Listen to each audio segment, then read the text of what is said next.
Well, I appreciate the sentiments of comedy and bipartisanship and the bipartisan lunch, but I want to take a minute and reflect on an aspect of how this committee is proceeding that has not reflected that spirit. The chairman is aware of my concerns and the concerns of a number of members of this committee that the way the Judiciary Committee has proceeded in the year 2021 has broken with past practice and broken with past norms on this committee, and has done so in a way that has been partisan and has undermined the important role of the Senate Judiciary Committee.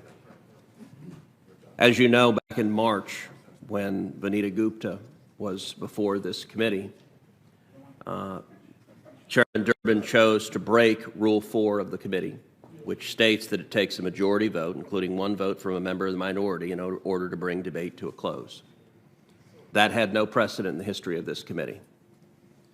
We then saw yet a second opportunity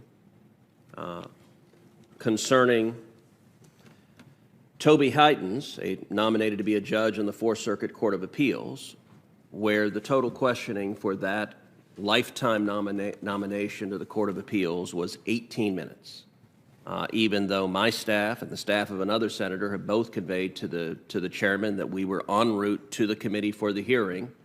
The chairman gavelled down that hearing after just 18 minutes of questions. And then sadly, we saw this pattern continue again just recently, just last week. Just last week, the committee held a hearing for Elizabeth Prelogar, the nominee to be Solicitor General of the United States. Solicitor General is one of the most important positions in any administration. Solicitor General is often referred to as the 10th Justice. And yet, the hearing this committee held for the nominee for Solicitor General allowed precisely 20 minutes of questioning. After the debacle of the nominee for the judge for the Fourth Circuit, Chairman Durbin told this committee that he intended to conduct things differently, to actually have some acknowledgement of comedy. 20 minutes for a Solicitor General nominee, and I would note that hearing was held not only at the same time as multiple other hearings of committees, and every member on this committee serves on multiple other committees, and so you have to be in multiple committee hearings at the same time. That committee hearing was also at the exact same time as a floor vote. So I had fully intended to come and question the nominee for Solicitor General. There were serious questions about the conduct of the Department of Justice in ongoing litigation that nominee is responsible for, and yet 20 minutes, and my staff conveyed to the chairman's staff that I was on the floor voting and intended to come back and raise questions. But before I could physically get back here, the chairman gavelled it down. And to put it in perspective, because I'm getting eye rolling from the chairman right now, this is wildly out of step with the precedent of this committee. And I'll give an example. In 2001, Ted Olson was the nominee to be Solicitor General of the United States. Ted Olson, the questioning for Ted Olson lasted 3 hours and 37 minutes. At the time, Senator Schumer and Senator Durbin both questioned for 15 minutes each. Senator Leahy questioned for nearly 20 minutes. And here's what Chairman Durbin said at the time after 3 hours and 37 minutes. I want to quote Chairman Durbin. "I do sincerely regret that we have two nominees today because 15 minutes is not enough for posts of this importance to be considered in tandem." Chairman Durbin was right 20 years ago. And this is now a pattern 3 times in a row of running roughshod over the rights of this committee to question nominees. And listen, I recognize there's a Democratic majority, the barest majority humanly possible, but there is one. But the conduct of Chairman Durbin is wildly out of step with the conduct of Chairman Leahy before him, with the conduct of Chairman Graham before him, with the conduct of Chairman Grassley before him. And there will come a time, particularly for the new members on this committee who have not yet had the opportunity to serve in the minority on this committee, there will come a time when the gavel is on the other hand. And so the fact that a Democratic chairman can ramrod through partisan proceedings 20 minutes objectively is grossly inadequate for a nominee for Solicitor General. And this committee has always had vigorous disagreements when it comes to questions of policy and law, but we have not seen chairmen playing games to protect partisan nominees, and I think that does real damage to the ability of this committee to function effectively. The chair would respond. It is not within my power to determine how many senators attend this hearing and the length of their questioning. That is up to the individual senators to make the decision. If there's an important witness, they have ample opportunity to come and ask questions and even ask for a second round if it's appropriate. I can't control that, and I'm not going to set a timer and say, well, it'll be 1 hour for this witness and 2 hours for the next. The second point I want to make is somewhat personal, but I want to make it clear to every member of the committee.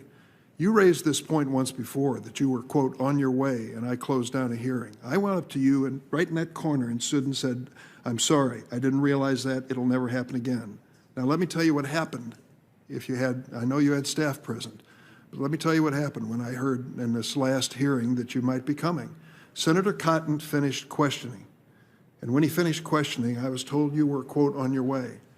And then I turned to your staffer, and I don't want to cause any problems there, and said, where is he? She said, I don't know, but I think he's on his way. We waited and still didn't hear. And at that point, I said to Senator Cotton, what do you think I should do at this point? On the record, he said, I don't want to comment on that. I really tried my best to give you an opportunity, but I think it is unreasonable for any member to say that the Senate Judiciary Committee and staff should wait indefinitely on the possibility that a member returns. When I left and went down the hallway, you were not on your way, at least not at that point. I'm going to do my best to leave the meetings of this committee open so that members have an opportunity, and I will, any good faith effort to get here, I'm going to try to honor. But you have to at least honor the members of the committee and staff by telling us where you are and when you're coming. Sitting here indefinitely waiting for the possibility is not fair to the rest of the committee. So, Chairman D.urbin, if I might respond to that. Certainly. I'll respond in 2 ways. Number one, with the nominee to the Fourth Circuit, when I arrived, and Senator Hawley also informed your staff that he was coming, both of us were in the elevators rushing to get here. When we got here, there were not one, there were 2 Democratic senators sitting in the anteroom, neither of whom had questioned, but were happily sitting in the anteroom and, in fact, were laughing. It has the appearance of simply game playing that the senators absented themselves to end the hearing.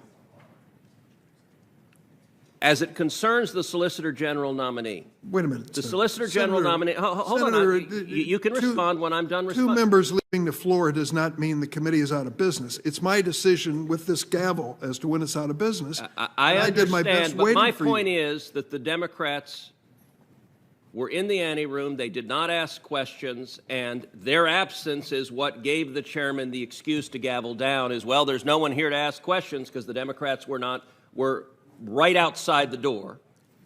But secondly, the Solicitor General nominee was the second panel of the day.